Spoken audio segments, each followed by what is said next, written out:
Yesterday, South Africa celebrated 30 years of democracy, and in his speech commemorating the day, President Cyril Ramaphosa declared in front of hundreds of spectators at the Union buildings in Pretoria that significant progress had been made since 1994. However, an activist, Mqondisi Ntshangase, disrupted the proceedings with his placard which read 35 years of struggle. Ntshangase joins us now to chat more. I do believe we have a bite. We don't have a bite. All right. Ntshangase, good morning and thank you so much for your time. Good morning. Thank you for having me. All right. First and foremost, what prompted this disruption? What influenced the destruction is that I was there to raise my voice on behalf of marginalized artists in the country. I was there to display how marginalized artists are being oppressed in our Department of Arts and Culture. All right. I've been here. Yes, please proceed. I've been here in Pretoria for more than 3 years now. I came to Pretoria in 2021 to protest at the Department of Arts and Culture and show our interest in being included in all the programs that are taking place in the department. But we are not being here to, but we are being neglected. Even though we are camping in the doorsteps of the department, still the ministers are not willing to come and address us. So we then decided to take the protests to the Union building. When we got to the Union building, the president also didn't address us. So all right. Let's take it a step back before we continue about the events of yesterday. Mqondisi, maybe you can give us a little bit more context. You're an artist. What exactly do you do? I'm a gospel artist. Okay.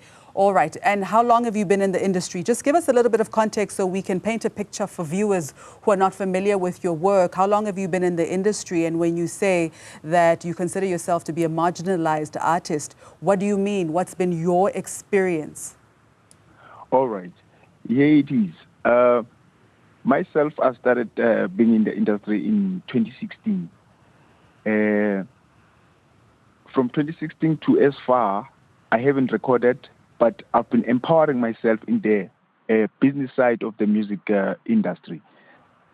So as I was then prepared to start and recording in the music industry, we sent some proposals to the Arts and Culture Department in order to be supported, as we are lacking financial support.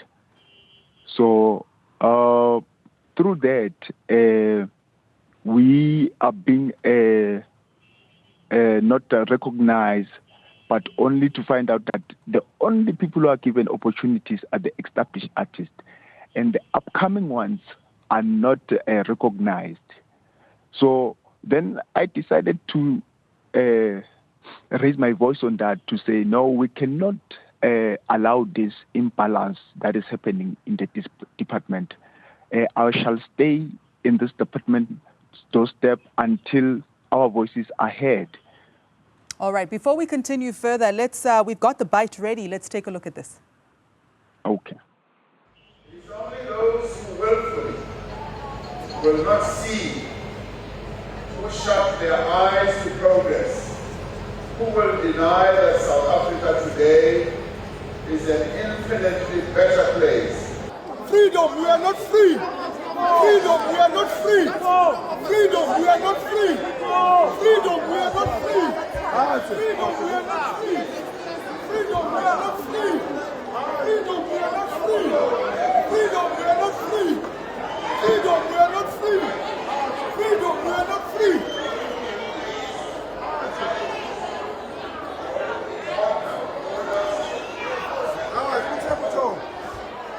Those are visuals from yesterday where artist and activist Mqondisi Ntshangase disrupted the president's speech. We have him on the line. Mqondisi, this must have taken a lot of courage for you to get to this point. You've spoken of the marginalization of artists.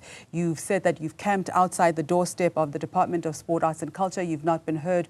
Where do you feel there is a gap with regards to the information between the haves and the have-nots? What I mean by that is when you say that you feel like established artists are prioritized, how so? Because the department may argue that there is information that is on the website. Where's the gap? I think the gap is economically. I believe that we as the youth, we are not recognized that much. We are not given much opportunities. I believe that young people are being degenerate. There's a degeneration of young people in the country as a whole. That is part of why I protested yesterday, because I believe that as we were celebrating Freedom Day, we should have achieved a lot as a country. When I said freedom, we are not free, I meant that we as the Black African people, we are not equally included in the economical space.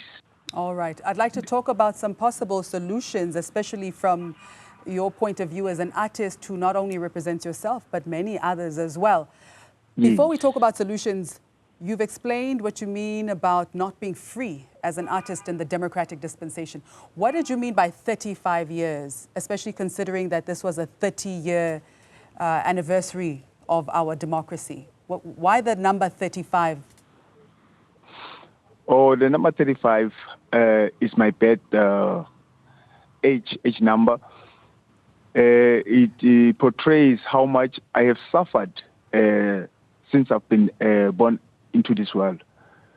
So I find it to be very bad that I could come to this world and live for such a long time and not benefit anything.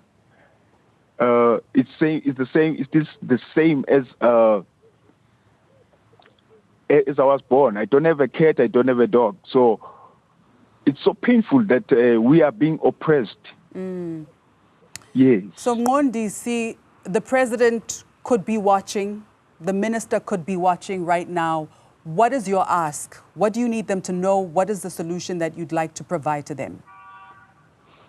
I would like to say to the president that in behalf of young people in the country, let the president think further, not on just current situation, but they should think beyond current situations. In trying to include young people in the economic sphere of the country, young people are being deprived education. We are being programmed to be cocooned, to work for the people who are owning bigger companies. But we are not being given education to sustain ourselves. There are no skill development programs for young people. Look at in a bigger picture that young people should be competitive in education.